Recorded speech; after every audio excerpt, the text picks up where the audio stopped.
인사 나누겠습니다. 잘 오셨습니다. 반갑습니다. 올 가정의 달 지난주는 어린이 주일, 오늘은 어버이 주일. 엄청 부담스럽기도 하고요. 어버이 주일날 설교가 제일 어려운 것 같습니다. 영상을 좀 보여드리고 제가 설교를 하려고 그래요. 지금은 고인이 되신 황수관 박사님께서 그 텔레비 황금알이라고 하는 프로에 나오셔서 하셨던 그 말씀 잠깐 좀 보여드리고 제가 설교를 하겠습니다. 같이 보겠습니다. 5 빼기 3은 얼마입니까? 2. 아이고 잘하신다. 그 다음에 2 더하기 2는 얼마입니까? 4. 아이고 더 잘하시네. 이 뜻이 뭐냐 하면요, 5회를 3번만 생각해 주면 2회가 생기고, 5회를 3번만 생각하면 2회를 2번만 해주면 사랑이 생깁니다. 제목만 봐도 멋있지요? 여러분요, 가정이 얼마나 중요한지 압니까? 여기서 있는 황수환 박사는 가난한 농부의 아들로 태어났습니다. 근데 우리 아버님은 특징이 하나 있어요. 자식들을 잘 안아줘요. 들에 일하시다도 제가 아장아장 들어가면 손 씻고 올라와서 또 열차를 탁 안아줘요. 안아주면서 저렇게 하는 말이, 수관아, 너는 가난한 농부의 아들이지만 공부 열심히 해라. 그러면 내가 속옷을 팔아넣고 책 사줄게. 내 속옷을 팔아넣고 꼭 공부시켜줄게. 난 어릴 때 그 말씀이 내 가슴속에 아로새겨져서 감동을 받고 공부를 열심히 해서 깡촌에 사는 어린 소년 황수관이가 우리나라 최고 명문 연세대학 교수가 돼요. 우리 아버님의 그 말씀 한 말씀이 진짜 이렇게 합니다. 부모님의 사랑은 하늘보다 높고 바다보다 깊은 것이 부모님의 사랑입니다. 우리 아버님이 살아계실 때 이 나이에 학교 출근하기 위해서 아버님, 어머님 잘 다녀오겠습니다. 얘 잠깐 얘야 길 조심해라, 차 조심해라, 빨간 불은 서야 되고 파란 불은 가야 된대. 그거 누가 모르나? 그것이 부모님이 하는 거예요. 부모님은 자식을 나이가 아무리 들어도 어린애로 보는 거예요. 누가 70살 노인 50대 아들하고 같이 지하철 타면서 표를 썼으면서 깜빡 잊어버리고 어른표 하나 하고 애표 하나.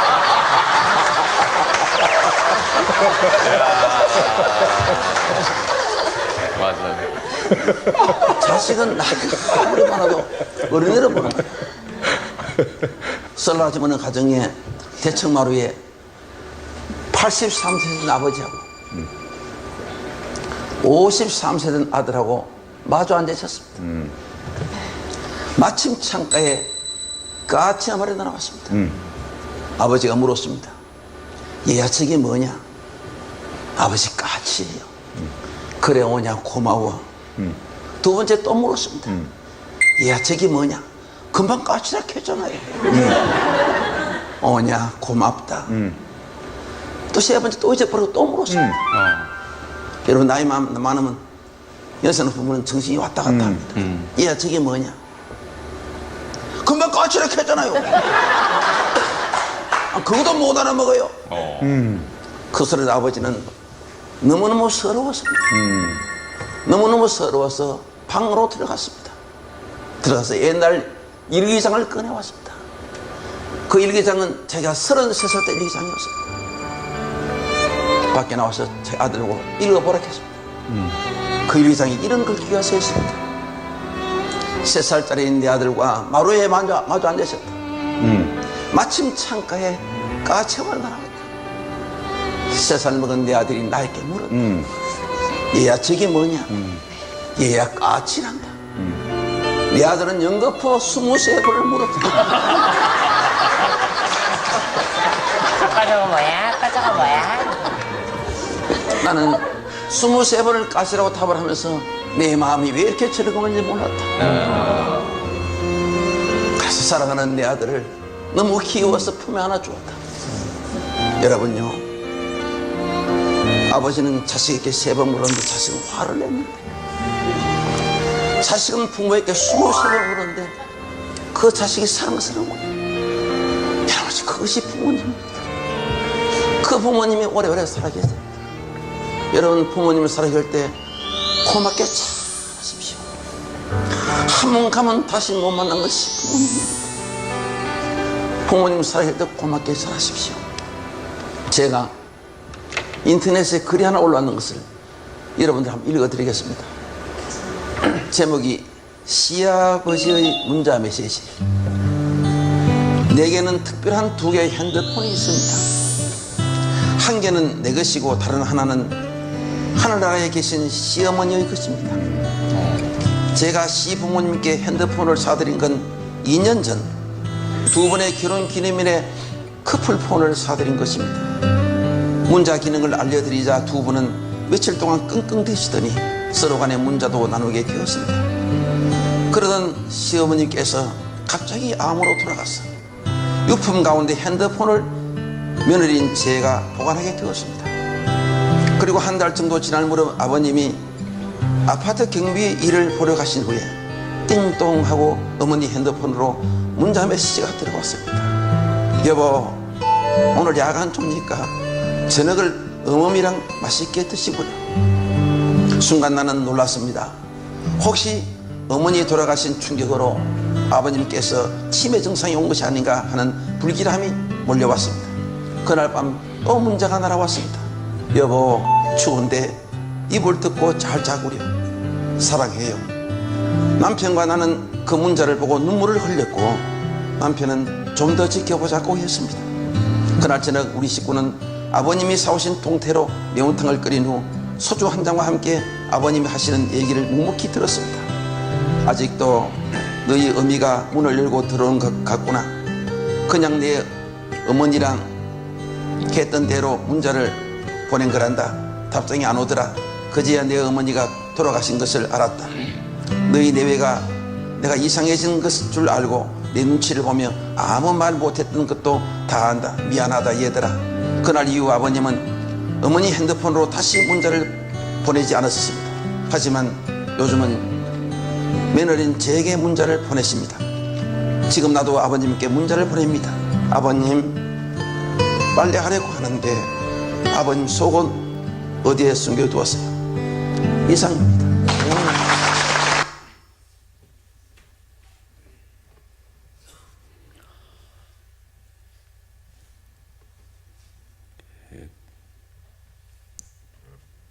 부모가 자식에게 까치 3번 물으니까 화를 내네요. 화를 내. 부모는 자식이 23번을 물어도 사랑스럽다고 그럽니다. 그런 부모님들이 안 계세요. 안 계세요. 조금 생활이 여유가 돼서 좀 맛있는 거 사드리려고 보면 안 계세요. 그분들이. 계실 때 잘하십시다. 제가 오늘 부모 공경하라고 하는 그런 제목으로 말씀을 드리려고 합니다. 화면에 좀 같이 보겠습니다. 말씀을 화면에 같이 읽습니다. 시작. 자녀들아, 주 안에서 너의 부모에게 순종하라. 이것이 옳으니라 그랬어요. 너희 부모에게 순종하라. 이렇게 지금은 들이받는 자녀들이 너무너무 많아요. 왜 그런가 봤더니 엄마 젖을 먹고 크는 게 아니고 소젖을 먹어서 들이받는답니다. 들이받아요. 너무 똑똑해요. 근데 영원히 변찬 하나님 말씀은 자녀들아, 주 안에서 너희 부모에게 순종하라. 이것이 옳으니라. 또 읽어보겠습니다.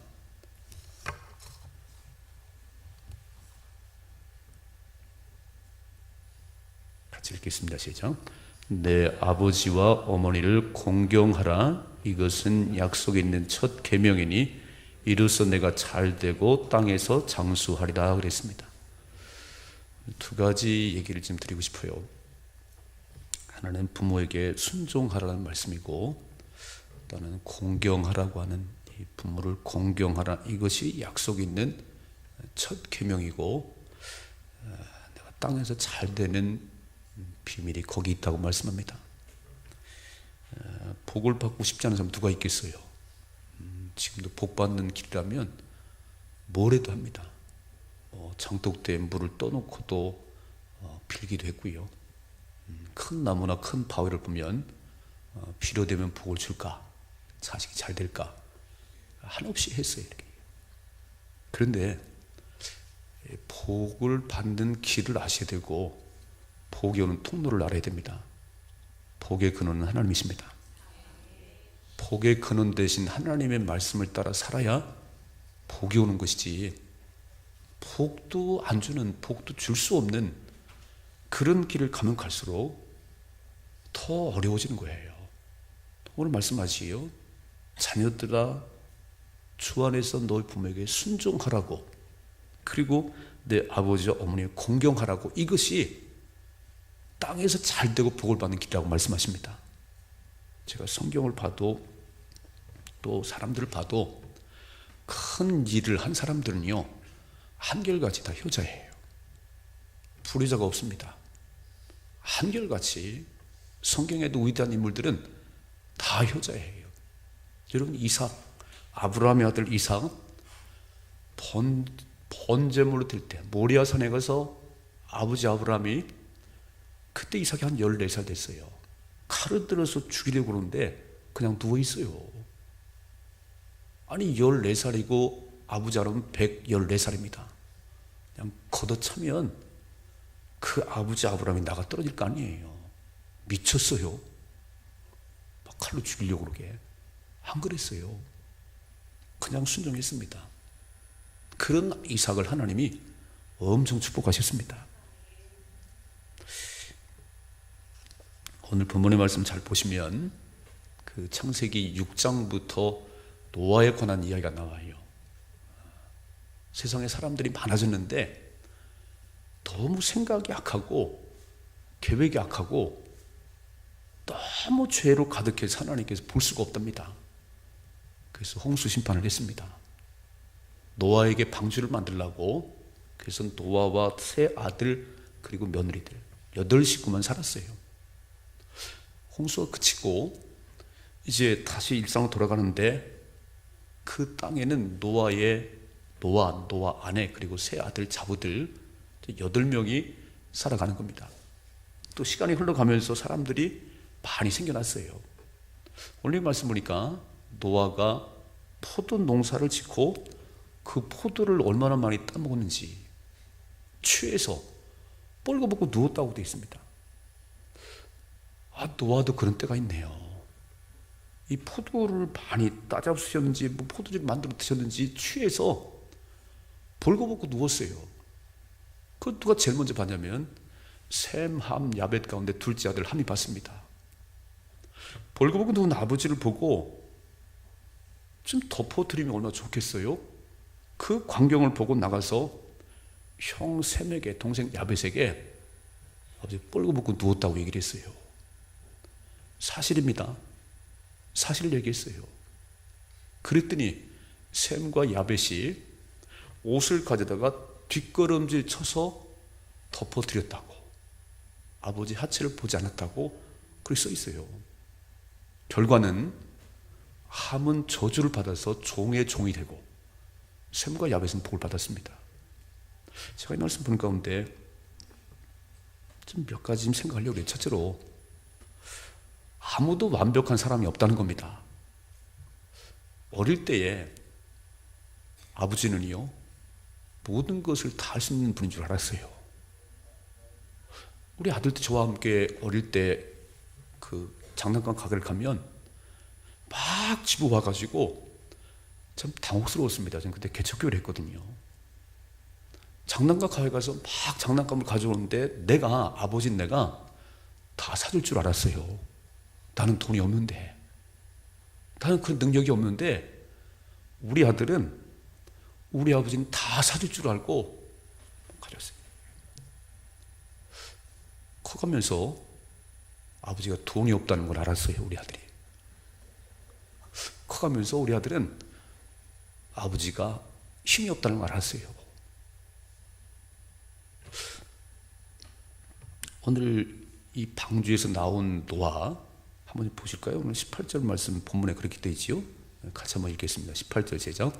방주에서 나온 노아의 아들들은 셈과 함과 야벳이며 함은 가나안의 아버지다 그랬어요. 이 가나안 땅의 조상이 함인데 지금 흑인들 19절 같이 읽습니다. 노아의 이 세 아들로부터 사람들이 온 땅에 다시 또 생겨나기 시작했습니다.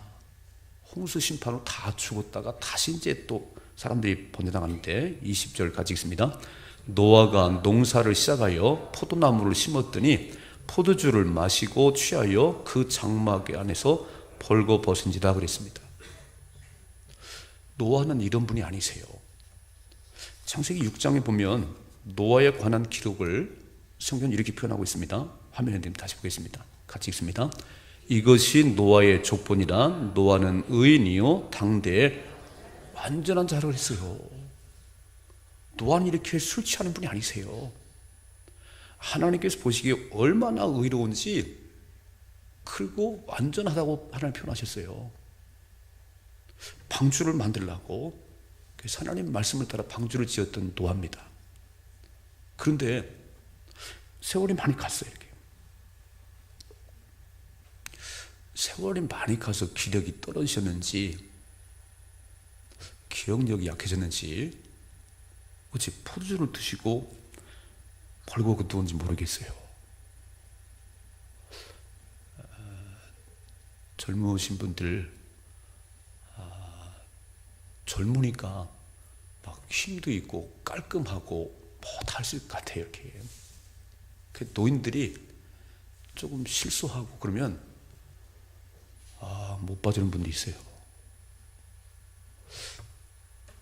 다 그럴 수 있습니다.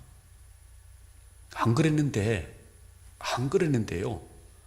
나이를 먹으면서 좀 그런 그 모습들이 보여요. 이렇게 밥을 드시면서 밥을 떨어뜨리기도 하고 이렇게 앞에 대세요. 이렇게 젊은 사람들이 좀 싫어해요. 어르신들은 빨리 알아차려야 돼요. 내가 기력이 떨어지고 기억력이 떨어졌다는 사실을 기억하셔야 됩니다. 여전히 그렇지 않은 걸 하면 안 돼요. 나에게 최고의 모습이었던 아버지도, 나에게 참 그랬던 어머니도 이 세월 앞에서는요 감당이 안 되는 것 같아요. 제가 한편으로는 우리 부모님들 돌아가셔서 되게 섭섭하기도 하지만 또 한편으로는요 너무 감사해요. 지금 살아계시면 93인데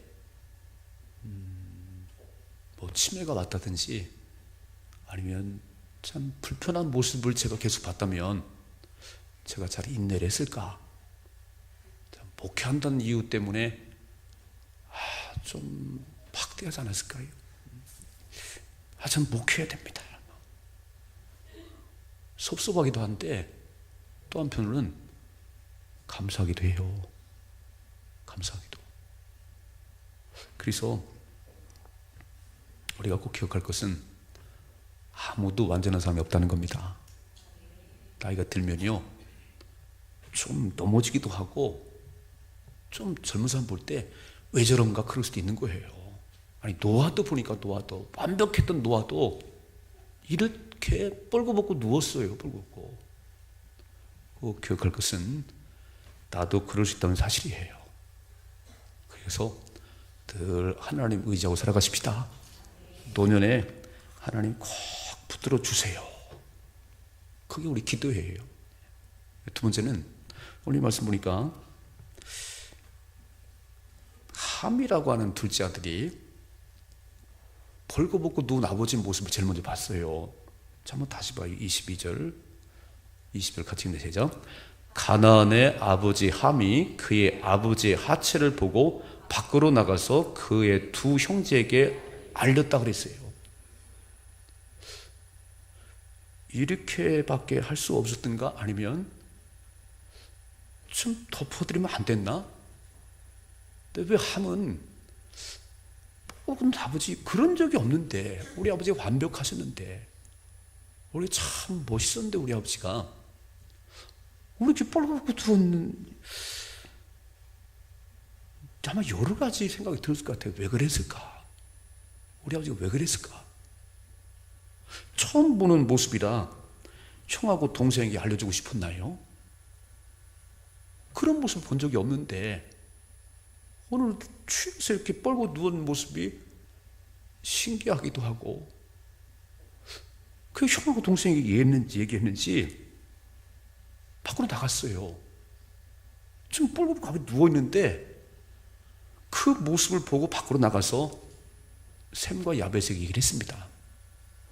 그런데요, 오늘 성경은 이렇게 말씀하고 있습니다. 자, 24절 같이 읽습니다. 24절.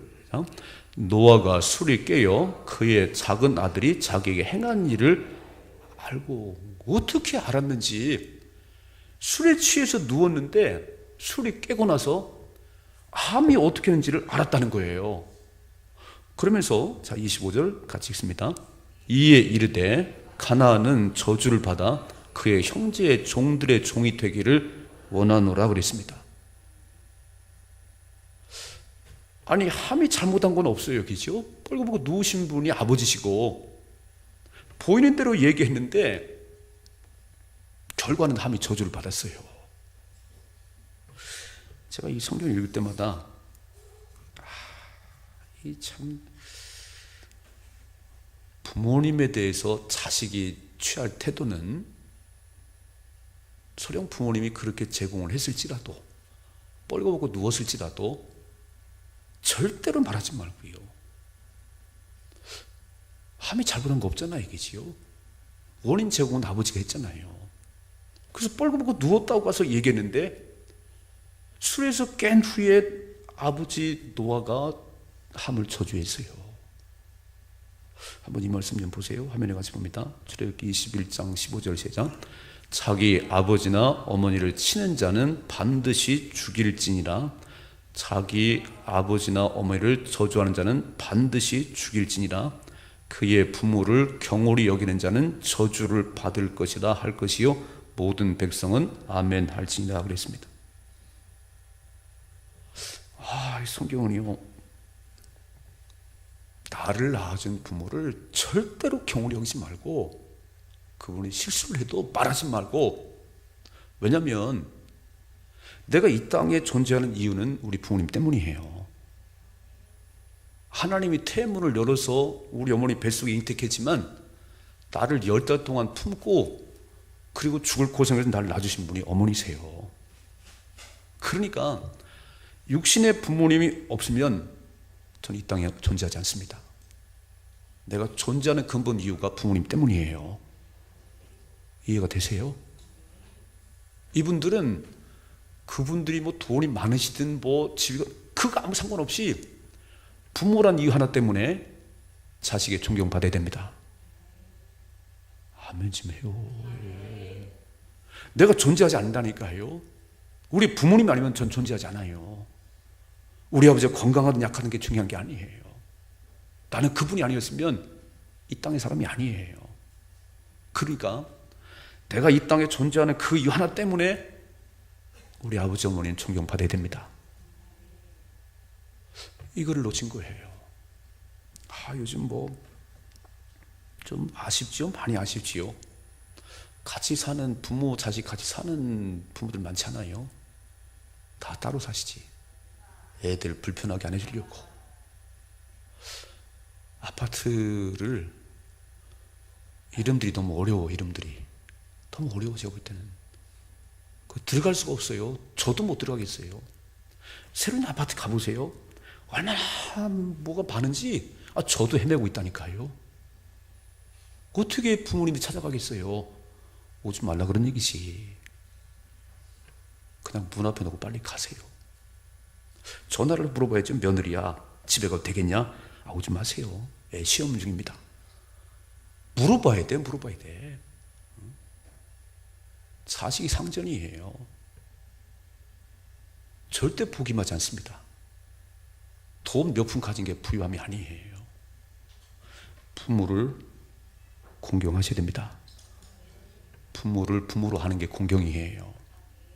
자, 읽어봐요. 화면에 봅니다. 같이 읽습니다. 잠언 시작. 내 부모를 즐겁게 하며 너를 낳은 어미를 기쁘게 하라. 내 아들아, 내 마음을 내게 주며 내 눈으로 내 길을 즐거워할지다 그랬어요. 공경이 뭐냐면 부모의 마음을 기쁘게 하는 거예요. 내가 볼 때 아닐지라도 부모가 좋으시다는데 가세요, 그 길을. 그게 공경이에요. 너무 옳고 그런 거 따지지 말아요. 아이고, 아버지하고 말이 안 통해. 우리 아들하고 말하면 막 논쟁을 해요, 제가 막. 아이고, 말로 당할 수가 없어요. 어떻게 키웠는데 이놈이 그냥 말을 안 해요. 그래, 제가 말을 안 해요, 그냥. 이겨먹어. 여러분, 오늘 부모 공경은요, 부모의 허물도 보지 않는 겁니다. 왜 안 보이겠어요? 보이지요. 다 보이지요. 허물도 말하지 말아요. 복을 받으려면. 아멘이시요? 세상이 뭐라고 가르치는 건 세상이 가르치는 거고, 하나님 말씀은요, 영원히 변하는 하나님 말씀은 함이 사실을 얘기했어요. 사실을. 그런데 부모의 허물이면 말하지 마라. 부모의 허물이면 떠벌리지 마라. 나가서 우리 시어머니 욕하지 말고요, 우리 부모 욕하지 말아요. 당신의 존재는 부모님 때문이요. 믿으시지요? 복을 받으시려면 세 번째로 허물을 덮어주세요. 자, 오늘 말씀 보세요. 자, 23절, 24절 같이 봅니다. 시작. 셈과 야벳이 옷을 가져다가 자기들의 어깨에 메고 뒷걸음쳐 들어가서 그들의 아버지의 하체를 덮었으며 그들의 얼굴을 돌이켜 그들의 아버지의 하체를 보지 아니했더라. 기가 막히잖아요. 어쩌면 한 배에서 나온 자식이 이렇게 다를 수가 있나요? 셈과 야벳은 옷을 가져다가, 함이 와서 얘기했어요. 아버지가 술 취해서 뻘겋고 누웠어요. 아이고, 아버지가 왜 저런지 모르겠어. 이제 나이가 많이 드셨나 봐. 옷을 가져다가 자기들의 어깨에 메고 뒷걸음질 쳐서 아버지 하체를 덮어드렸답니다. 보면서 덮으면 안 되겠어요? 뒷걸음질 쳐가지고 이렇게 그들이 얼굴을 들이켜서 그 아버지 하체를 보지 않았다는 겁니다. 이게 부모를 공경하는 거예요. 공경이란 말이 어려워요. 그냥 쉽게 허물을 말하지 말고 허물을 보지 말아요. 이게 부모를 공경하는 겁니다. 부모 공경은요, 부모님이 기쁘시다면 그냥 하세요. 그게 부모를 공경하는 거예요. 자, 보세요. 26절 같이 읽습니다. 또 이르시되 셈의 하나님 여호와를 찬송하리로다. 가나안은 함은 셈의 종이 되고. 함이 가나안의 아버지가 함이에요. 함, 너 자꾸 떠벌리고 너 셈의 종이 될 거야. 셈의. 또 읽어봐요. 같이 읽습니다. 하나님이 야벳을 창대하게 하사 셈의 장막에 거하게 하시고 가나안은 그의 종이 되게 하시기를 원합니다. 그대로 됐어요. 셈과 함과 야벳이 다시 세상에 사람들이 많아가는데 그들의 인생은요, 이렇게 결정됐습니다. 부모 공경은 허물도 말하지 않는 거예요. 보이거든요. 보여요. 아이고, 안 그랬는데 우리 아버지 나이가 많이 드셨어. 치매가 왔나 봐. 그런 치매가 올 수도 있지요. 그런 말도 조심하시라 그런 얘기예요. 복을 받으려면 그냥 덮어드리십시다. 제가 이런 생각을 해봤어요. 제가 만일에 병원에 누워서 대소변을 받아내는 일이 있다면 누가 대소변을 받아낼까? 자식이 몇 번이나 하겠어요? 간병인을 사서 붙여야지. 간병인을 사서 붙여야지 뭐. 그럼 반대로 자식이 그렇다면 부모가 간병인 사서 붙이겠어요? 부모가 해요. 부모가. 물론 뭐 내리사랑이랍니다. 내리사랑. 그러니까 살지요. 자식 옷을 살 때는요, 값을 묻지 않아요. 부모 옷 살 때는 엄청 따져요. 엄청 따져요. 제가 그랬어요, 제가. 그래서 아쉬운 거예요. 참 아쉬운 거예요. 이게 뭐 많은 성경의 말씀들이 있지만 이게 오늘 결론이에요, 결론. 이 창세기 노아 얘기가 결론이에요. 부모 공경이 뭐예요? 허물이 보여도 말하지 마라. 허물을 덮어줘야지. 그럼 복을 받는 거예요. 허물을 떠벌리고 가서 똑똑해요. 엄청 똑똑해요. 근데 똑똑한 게 복을 받는 게 아니에요. 모든 부모님은 자녀에게 공경을 받아 마땅합니다. 부모란 이유 하나 때문에. 자녀들아, 주 안에 너의 부모에게 순종하라고, 너의 부모를 공경하라고. 이것이 첫 번째 되는 계명이고 땅에서 잘 되고 복을 받는 길이라고 말씀하셨어요. 하나님이 모르시겠어요? 하나님께서 말씀하실 때는 그게 복을 받는 길이니까, 그게 세상에 질서가 세워진 일이니까 이것을 해야 된다는 거예요. 지금은 부모가 없지요? 부모가 없어요. 어른이 없어요. 막 들이받잖아요. 제가 어느 글을 읽는 가운데 이런 글이 있어서 좀 읽어드리려고 해요. 아들이 아버지 앞에서 성경을 읽었어요. 그런데 공교롭게 오늘 에베소 6장 1절 말씀 읽었습니다. 이렇게 아들이 읽었어요. 자녀들아, 너의 부모를 주 안에서 공격하라. 이것이 옳으니라. 아니, 아버지가 아들아, 공격이 아니고 공경이야, 공경. 아들이 물었어요. 아빠, 공경은 뭐고 공격은 뭐야? 근데 공경은 받아들이고 순종하는 거고, 공격은 들이받고 거부하는 거야. 왜 아빠는 할아버지한테 들이받어? 아빠는 할아버지한테 대들어? 공격하고 있잖아. 그래서 내가 자녀들아, 너의 부모를 주 안에서 공격하라. 이것이 옳으니라. 그렇게 읽고 있어요. 와, 똑똑하네요. 자녀가 거울이에요. 내가 한 대로 자식이 합니다. 한 대로. 부모님께 잘하십시다. 그게 복을 받는 길이에요. 여러분, 아무리 똑똑해도요, 아무리 재주가 많아도요, 지 부모 모르면 그건 얼마 못 가요. 무능해도, 재주가 없어도 하나님 말씀에 순종하면 전능하신 하나님 도와주십니다. 전능하신 하나님 축복하세요. 그게 오래가는 복이에요. 부모를 공경하십시다. 허물을 보지 않는 거예요. 부모 공경은 허물을 덮어주는 거예요. 부모 공경은 부모님을 기쁘게 하는 거예요.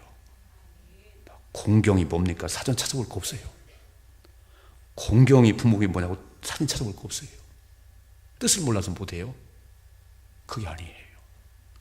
노아를 통해서 우리에게 주신 이 말씀을 잘 기억하시고 진심으로 부모님을 사랑하십시다.